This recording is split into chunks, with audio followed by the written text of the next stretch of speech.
За да помогнем на нашите клиенти да се ориентират по-добре в пазарната обстановка, ние добавихме борсова информация към програмата FRBG. Информацията тече в ето този ред в горната част на програмата и показва текущата стойност на цените в различни борси и тяхното отклонение за деня. Ако искате да забавите или спрете информацията, може просто с мишката да поставите мишката върху надписа.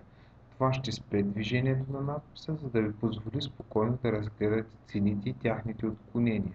Съответно, премествайки мишката, информацията отново ще започне да се движи по екрана.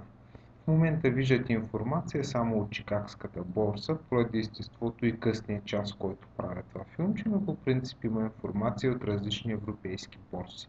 Ние работим постоянно, за да увеличим броя на източниците, от които бихме могли да свеждаме информация за вас.